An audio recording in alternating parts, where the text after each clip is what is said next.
तो ये classification chart है बेसिकली कि नंबर्स किस किस तरीके के होते हैं। तो इसको डायरेक्टली कन्वर्ट करने का फ्रैक्शन का फॉर्मूला क्या है।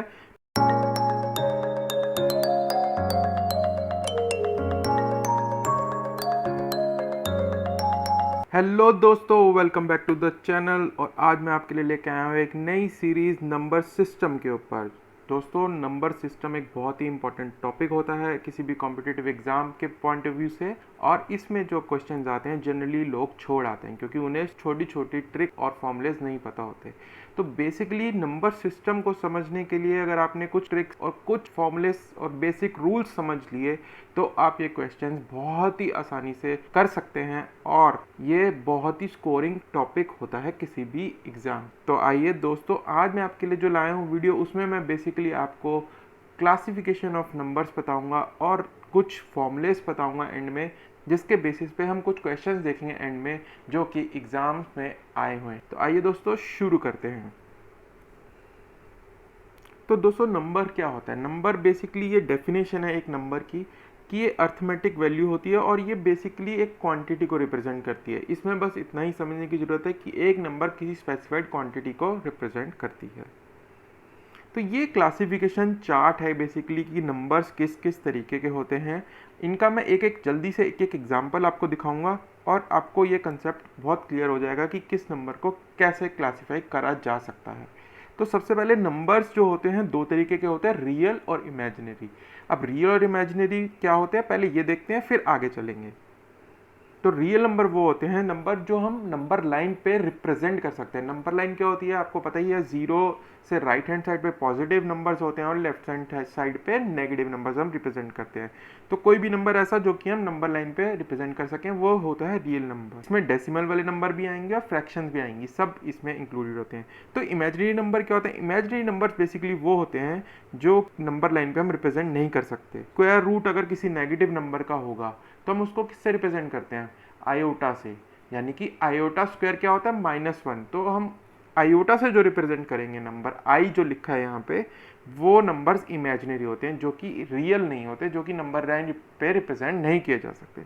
और अगर इन दोनों का एक कॉम्बिनेशन है नंबर, सपोज करो 2 प्लस आयोटा लिखा है, तो वो एक क्या हो गया? कॉम्प्लेक्स नंबर हो गया। तो रियल और इमेजिनरी को मिला के जो नंबर बनता है वो होता है कॉम्प्लेक्स नंबर। अब देखिए, रियल नंबर्स भी अब आगे दो तरीके के डिवाइड किए गए हैं, रैशनल और इरेशनल। अब इनके बारे में जानते हैं। a बाय बी की फॉर्म में किसी नंबर को अगर हम लिख सकते हैं तो वो रैशनल नंबर है। यानी किसी भी नंबर का अगर हम फ्रैक्शन में लिख सकते हैं तो वो रैशनल नंबर है। और इरेशनल नंबर क्या हो जाएगा? जिसको हम a बाय बी की फॉर्म में नहीं लिख सकते, जिसमें कि एंड में नॉन टर्मिनेटिंग और नॉन रिकरिंग डेसिमल पार्ट होते हैं। फॉर एग्जाम्पल √3, अगर √3 का मैं पूरा लिखूंगा, राउंड ऑफ ना करूं, तो ये नॉन टर्मिनेटिंग हो जाता है, मतलब कि नंबर खत्म नहीं होता है, पूरा चलता रहेगा। एग्जैक्ट कैलकुलेशन आप कभी भी नहीं निकाल पाएंगे।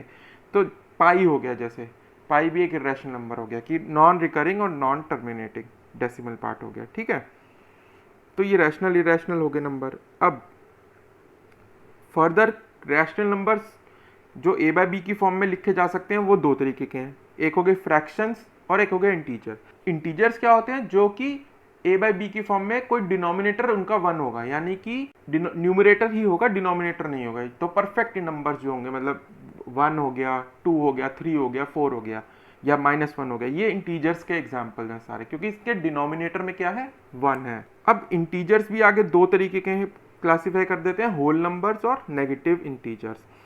तो होल नंबर क्या होते हैं? जो कि 0 से लेके सारे पॉजिटिव इन्फिनिटी तक जितने भी नंबर्स हैं वो सारे हमारे होल नंबर्स हो गए। और होल नंबर्स के अंदर भी जो क्लासिफिकेशन करी हुई है कि होल नंबर्स में 0 इंक्लूडेड होता है। और नेचुरल नंबर कहाँ से स्टार्ट होते हैं? 1 से। यानी 1 से इन्फिनिटी तक हो गए हमारे नेचुरल नंबर्स और 0 से इन्फिनिटी हो गए होल नंबर्स। तो बेसिकली नेचुरल नंबर्स जो हैं वो एक सबसेट है होल नंबर्स का।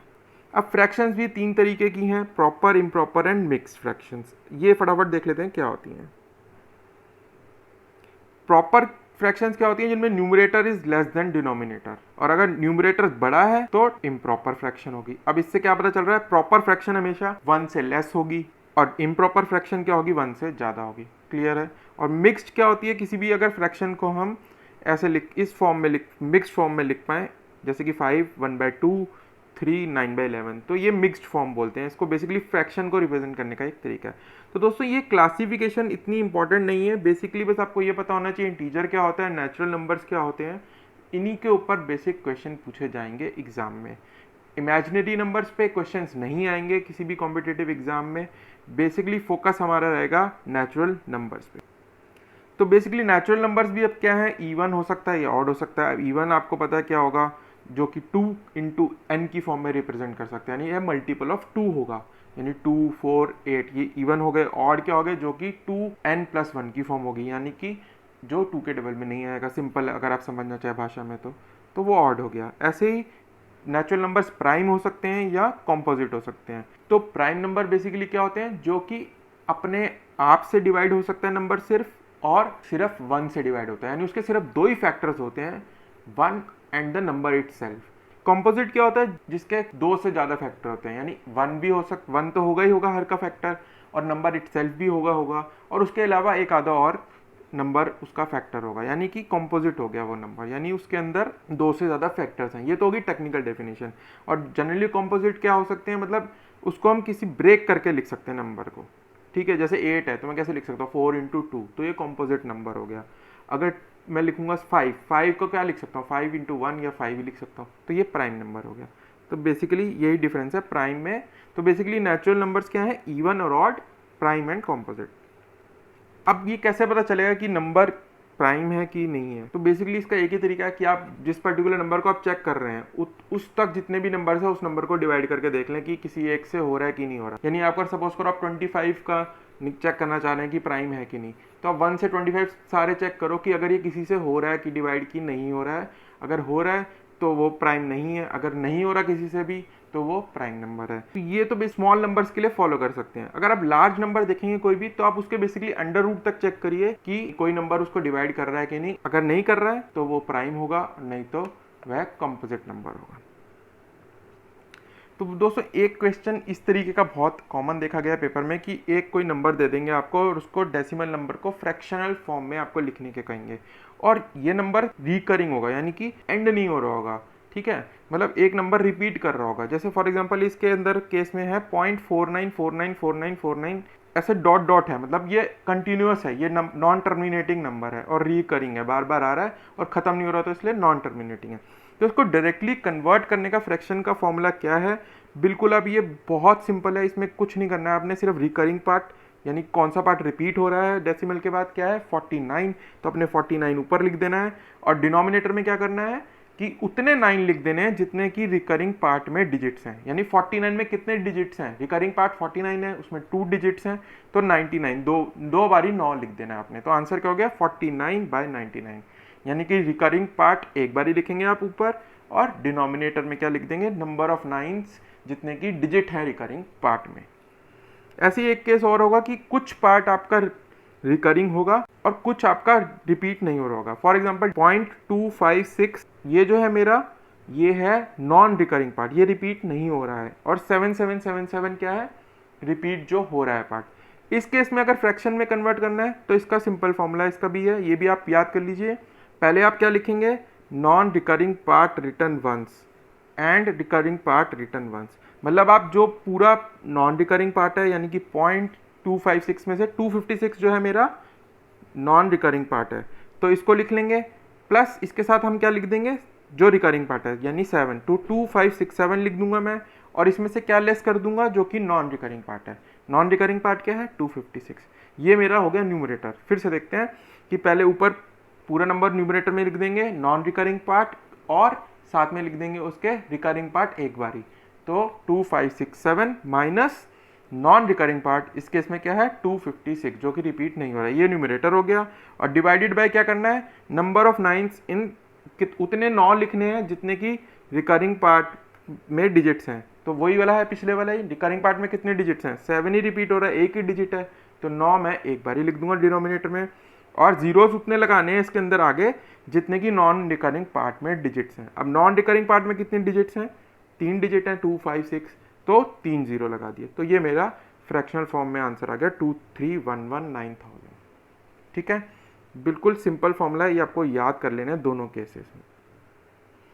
अब कुछ इंपॉर्टेंट थिंग्स टू रिमेंबर हैं जो कि नंबर सिस्टम में कैलकुलेट करनी है, जो कि मैं जल्दी जल्दी, आपको सबको पता ही है इसलिए मैं इसके ऊपर स्पेशल वीडियो नहीं बना रहा हूँ, एक बार रिवाइज करा दे रहा हूँ कि क्या क्या आपको पता होना चाहिए। बोर्ड में सबको पता है कि कैसे आपको इक्वेशन सॉल्व करने में हेल्पफुल रहता है, सबको पता है bracket, of, divide, multiply, add and subtract. तो इसी ऑर्डर में हम करते हैं कोई भी इक्वेशन को सॉल्व। फिर आपको ये क्वेश्चन पता है कि अगर हम किसी नंबर को किसी से डिवाइड कर रहे हैं तो क्या dividend is equal to divisor into question plus reminder, ये आपको सबको पता है। ये मैं इसलिए ज़्यादा एक्सप्लेन नहीं करूँगा, ये आपको लेकिन क्वेश्चंस में आ सकता है और यूज़ भी हो सकता है, पर ये सबको पता है इसलिए मैं इस पर ज़्यादा फोकस नहीं करूँगा। अब ये कुछ इंडाइसिस हैं, यानी कि कुछ पावर्स के साथ नंबर हैं तो उनके साथ कैसे ऑपरेशंस करते हैं वो देख लेते हैं फटाफट। अगर a to the power m है और a to the power n है, दोनों को मल्टीप्लाई कर रहे हैं तो क्या होगा, पावर्स ऐड अप हो जाती हैं मल्टीप्लिकेशन में। ठीक है, ऐसे ही अगर a to the power m है divided by a to the power n है तो पावर्स लेस हो जाती हैं, तो a की पावर m माइनस n हो जाएगी। और अगर a to the power m है और ब्रैकेट के बाहर भी ऊपर पावर n है तो दोनों पावर्स मल्टीप्लाई हो जाएंगी। ठीक है, और a टू द पावर अगर कोई माइनस वैल्यू है तो वो क्या बराबर होती है, 1 upon a to the power 1 by m। और ये सबको पता है a टू द पावर 0 क्या होती है, किसी भी नंबर की अगर पावर 0 है तो वो क्या हो जाता है, 1 के बराबर। ठीक है, और लास्ट वाला क्या है कि m रूट a, यानी mth रूट ऑफ a क्या होता है, a to the power 1 by m। ठीक है, यानी कि अगर m की वैल्यू 2 है तो स्क्वायर रूट क्या हो जाएगा, a to the power 1 by 2। अगर 3 है m की वैल्यू तो a की वैल्यू हो जाएगी a to the power 1 by 3। ऐसे ही आगे चलेंगे। अब ये 3 फॉर्मूले सबको पता होते हैं पर जनरली क्वेश्चंस में भूल जाते हैं, यूज़ करना भूल जाते हैं, तो ये आपको अच्छे से पता होने ही चाहिए। कोई भी क्वेश्चन में पूछ रहा है कि n नंबर्स का पहले सम क्या होता है, तो वो होता है n into n plus 1 by 2। अगर यानी फर्स्ट 100 नंबर्स का सम निकालना है मुझे, 1 to 100 जितने भी नंबर है उनका सम क्या हो जाएगा, सीधा फॉर्मूले में डालेंगे हम 100 इंटू 101 डिवाइडेड बाई 2, यानी 50 इंटू 101। तो ये बेसिक डायरेक्ट फॉर्मूलेज हैं, याद करने। अगर ऐसी स्क्वायर्स बोल रहा है फर्स्ट n नंबर्स के स्क्वायर्स, यानी 1 square plus 2 square plus 3 square plus 4 square, ऐसे ही n स्क्वायर तक है, तो इसका फॉर्मूला क्या है, n into n plus 1 into 2n plus 1 divided by 6। ये आपको याद करना है, बिल्कुल याद होना चाहिए। ऐसे ही सम ऑफ क्यूब्स क्या है, जैसे कि अगर 1 cube plus 2 cube plus 3 cube till n cube तक है तो क्या हो जाएगा, सिंपली जो आपने फर्स्ट n नंबर्स का फॉर्मूला देखा है n into n plus 1 by 2, इसका स्क्वायर कर देंगे तो फर्स्ट n नंबर्स के क्यूब का फॉर्मूला बन जाता है n into n plus 1 by 2 का होल स्क्वायर। n नंबर्स का और n क्यूब के नंबर्स का तो सेम ही है, बस स्क्वायर कर देना है। दूसरा वाला आप याद कर लो, n into n plus 1 into 2n plus 1 by 6। तो आइए अब कुछ क्वेश्चंस देख लेते हैं जो कि पूछे गए हैं, और इनको बहुत ही सिंपल से क्वेश्चंस हैं, ये बेसिक नंबर्स पे अंडरस्टैंडिंग पे हैं ये। तो what is the smallest fraction, ऐसे क्वेश्चन आ सकते हैं। आपको 4-5 फ्रैक्शंस दे देंगे, उनमें से आपको बताना है स्मॉलेस्ट क्या है या ग्रेटेस्ट कौन सा है, उनमें से सब में से बड़ा कौन सा है सबसे, या छोटा कौन सा है। तो ये आपको फटाफट देख के लॉजिक से ही समझ आ जाना चाहिए कि कौन सा फ्रैक्शन बड़ा है कौन सा छोटा है। तो अब इस केस में देखते हैं कि क्या है, 8/15, 14/33, 7/13, 11/13। अब सबसे पहले मैं एलिमिनेट कर देता हूँ C और D में से, क्योंकि डिनोमिनेटर दोनों में क्या है, 13। अब 7/13 और 11/13 सिंपली न्यूमरेटर में कंपेयर कर लूँगा, तो 7 जो है मेरा छोटा है 11 से, तो 7/13 मेरा आंसर हो सकता है, लेकिन D नहीं हो सकता क्योंकि D C से बड़ा है, तो D मेरा एलिमिनेट हो गया इस केस में। ठीक है, तो उसके बाद क्या देखना है मेरे को, अगले कौन सा देख सकता हूँ। अब 7/13 जो है, क्योंकि मेरा न्यूमरेटर 6.5 से ज़्यादा है, यानी ये 0.5 से वैल्यू ज़्यादा है, क्योंकि 13 का आधा क्या है 6.5। अब ये 6.5 से ज़्यादा है 7, तो ये 0.5 से ज़्यादा है। और सिमिलरली आप जैसे 8/15 देखेंगे, ये भी मेरा 0.5 से ज़्यादा है, क्योंकि डिनोमिनेटर का आधा क्या है 7.5। अगर ऊपर 7.5 होता तो 0.5 होता इसकी वैल्यू, तो ये बेसिकली ये भी 0.5 से बड़ा है। लेकिन जो बी ऑप्शन है 33 का हाफ होता है 16.5। अब न्यूमरेटर जो है मेरा 14 है, 16.5 से कम है, यानी ये 0.5 से बेसिकली मेरा लेस है फ्रैक्शन, तो सबसे छोटी कौन सी हो गई, बी आंसर हो गया। अब अगला देख लेते हैं, the largest of the following, इनमें से बड़ा कौन सा है, डेसिमल के दे रखे हैं। अब 0.1 का स्क्वायर क्या हो जाएगा, 0.01, ये स्क्वायरिंग सबको पता है। बी क्या है, अंडर रूट ऑफ 0.0121। अब 1 to 1 11 का स्क्वायर होता है, ठीक है, तो 11 square into 10 to the power -4, basically ये डेसिमल को मैंने -4 लिख लिया, और ये इसको अंडर रूट सॉल्व करूँगा तो 0.11। ठीक है, ऐसे ही सी तो मेरे को दे रखा है 0.12। डी क्या हो जाएगा, 2 का स्क्वायर इंटू 10⁻⁴ यानी 0.02।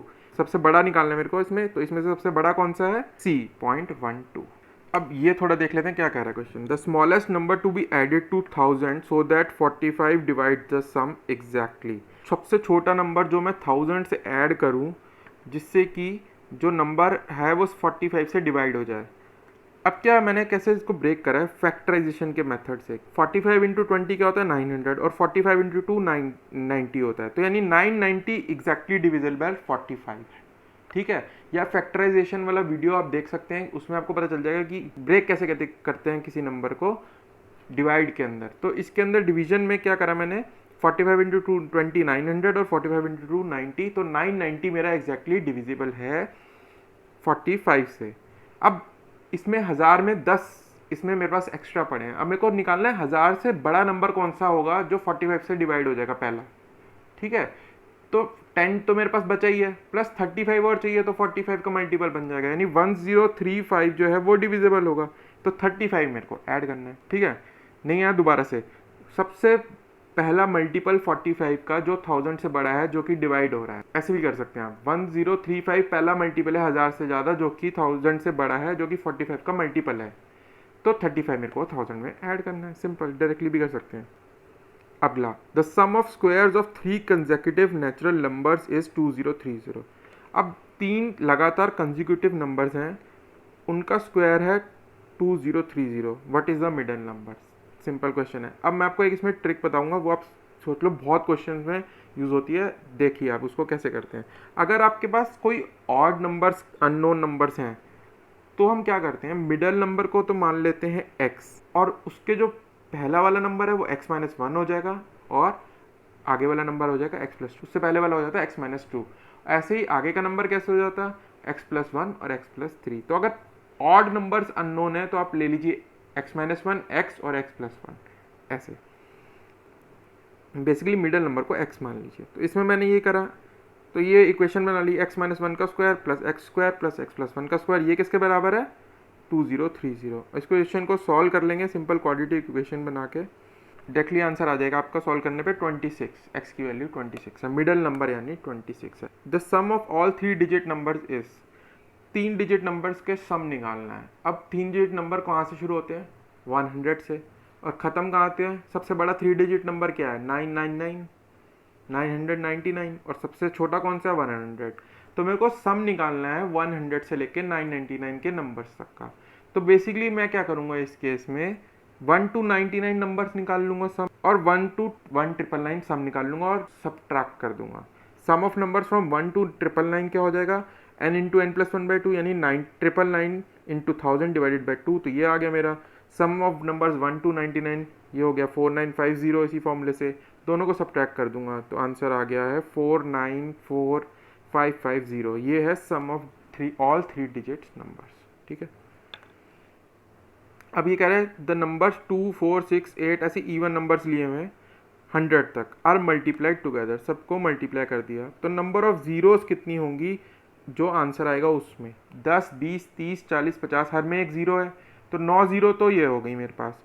फिर 100 में मेरे पास लेकिन कितनी है? 2 ज़ीरोस हैं, तो बेसिकली 2 और हो गए मेरे ज़ीरोस, तो टोटल कितने हो गए? 11। तो 11 इज़ द आंसर। तो दोस्तों basic introduction to number system था ये आज का टॉपिक हमारा, और हमने नंबर सिस्टम की क्लासिफिकेशन देखी और बेसिक कुछ क्वेश्चंस देखे जो कि कौन सा बड़ा है कौन सा छोटा है, जनरली ऐसे ही पूछे जाते हैं। तो देखते ही नंबर को आपको कैसे फटाफट कैलकुलेट करना है ये आपको प्रैक्टिस से बहुत आसानी से आ जाएगा। बेसिक कंसेप्ट नंबर सिस्टम का यही था। तो दोस्तों आने वाली वीडियो में मैं नंबर सिस्टम के अंदर आपको कुछ और ट्रिक्स बताऊँगा, डिविजिबिलिटी रूल्स बताऊँगा, साइक्लिसिटी के बारे में बताऊंगा, और कुछ इंपॉर्टेंट टॉपिक्स भी देखेंगे आने वाली वीडियोस में। तो दोस्तों आप बने रहिए हमारे साथ, आपकी प्रिपरेशन मैं होप करता हूँ अच्छी चलती रहे और हमारे वीडियोस उसमें हेल्पफुल रहेंगे।